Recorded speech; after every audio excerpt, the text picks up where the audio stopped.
Bonjour à toutes et à tous, bienvenue pour cette nouvelle vidéo tutoriel. Aujourd'hui, je vais vous apprendre à crocheter avec les mains.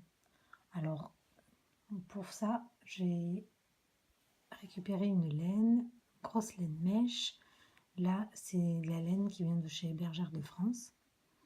Donc, aujourd'hui, on n'a pas besoin de crochet, c'est tout le matériel dont vous aurez besoin. Je vais vous apprendre la technique, c'est tout simple. Alors on va partir sur la technique de la demi-bride dont je viens de faire une vidéo. On va commencer exactement de la même manière, sauf que c'est votre main qui va vous servir d'outil et pas votre crochet. Donc nous allons former le même nœud coulant que pour démarrer la chaînette avec un crochet. Et par contre, au lieu d'utiliser le crochet pour récupérer le fil, vous allez utiliser vos mains. Donc vous passez votre main, vous utilisez seulement 3 ou 4 doigts. Pour la chaînette, moi j'utilise 4 doigts pour servir de gabarit. Donc vous passez la main à travers la boucle qui a été formée pour le nœud coulant et vous récupérez votre fil et vous formez votre chaînette de cette manière. On passe la main dans la boucle, on attrape le fil et on le fait passer à travers.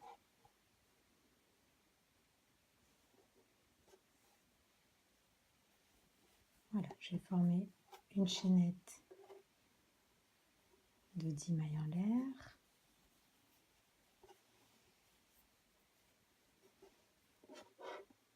Donc là j'en ai 1, 2, 3, 4, 5,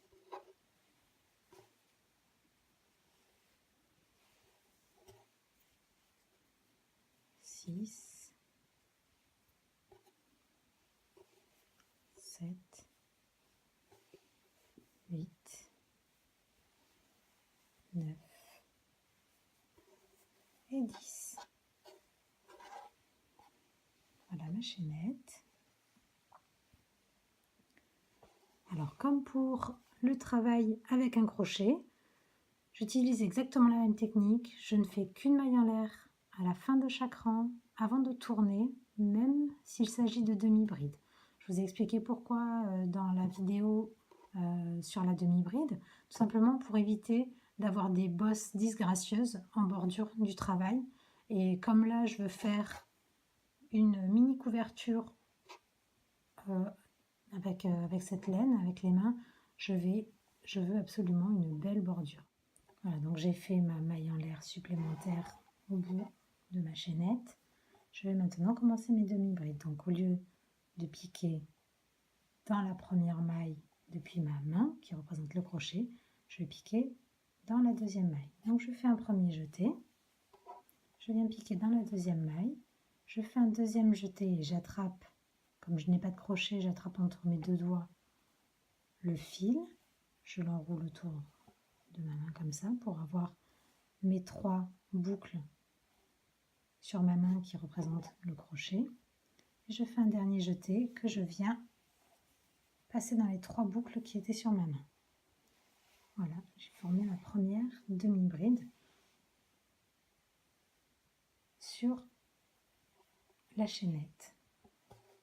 Je recommence, je fais un premier jeté, je pique dans la maille suivante, deuxième jeté, je récupère le fil à travers la maille et un troisième jeté pour passer à travers les 3 boucles qui sont sur ma main. Voilà mes 2 premières demi-brides formées. Donc voilà, j'ai fait mon jeté, je pique dans la maille, je fais mon deuxième jeté que je passe à travers la maille pour obtenir mes 3 boucles.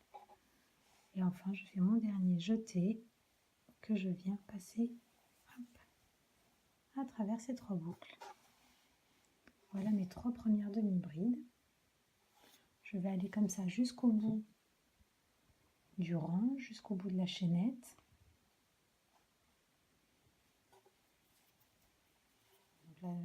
les jetés sont moins visibles quand on les forme, parce qu'en fait il s'agit juste de récupérer le fil plus que de faire un réel jeté, vu qu'on n'a pas de crochet. On récupère le fil avec les doigts. Donc là, le jeté en réalité, c'est vraiment d'attraper le fil. Il faut juste lui faire une boucle pour avoir le nombre de boucles suffisant pour former la demi-bride. Voilà donc avec mes 9 premières demi-brides. Je vais former la 10e.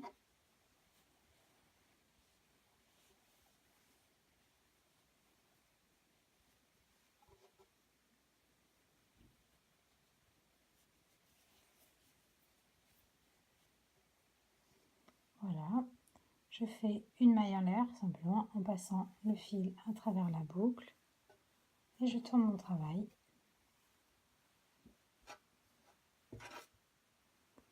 Alors sur l'envers, c'est moins évident à voir que quand on travaille avec un crochet et un fil plus fin, mais c'est la même configuration. L'arrière de la demi-bride, on voit bien ici le jeté supplémentaire et ici le V formé par le haut de la dernière demi-bride du rang précédent. Là on a notre maille en l'air, on va faire un jeté, piquer ici sous le V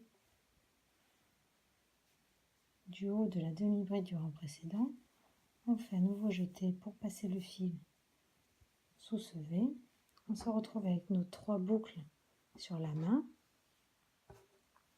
et on fait notre 3e et dernier jeté qu'on vient passer à travers ces 3 boucles. Voilà la première demi-bride du 2e rang.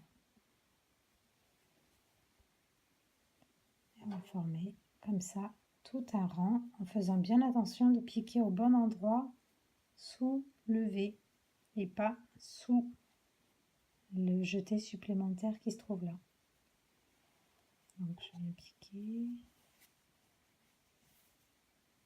j'ai mes 3 boucles, je fais mon dernier jeté que je passe à travers les 3 boucles qui sont sur ma main. Voilà les 2 premières demi-brides, ici et ici, du 2e rang. Et ici on aperçoit les brides du 1er rang. Donc, vous voyez, ça monte assez vite. Pour l'instant, j'ai juste fait 2 rangs et ça fait déjà la longueur d'une main. Donc c'est l'avantage qu'avec avec un fil comme ça, on peut travailler très très rapidement. L'inconvénient, c'est qu'il en faut quand même beaucoup pour faire, par exemple, une couverture. Là, avec une pelote de 500 grammes, on arrive à faire une housse de coussin de 35 sur 35 cm à peu près, pas davantage. Donc on continuera à travailler comme ça en rang, exactement de la même façon que nous l'avons fait pour réaliser ce carré lors de la vidéo précédente. Et donc avec ce carré, avec cette base, vous pouvez réaliser des couvertures, des housses d'oreiller. Je vous retrouve pour une prochaine vidéo où nous reparlerons de la maille serrée, mais cette fois-ci pour apprendre les diminutions, pour réaliser éventuellement des amigurumis pour terminer le travail. Je vous souhaite une belle journée. Et n'oubliez pas, vous pouvez toujours aller consulter mon blog, me retrouver sur Facebook et sur Instagram. Et n'hésitez pas à vous abonner à cette page YouTube. Belle journée à vous!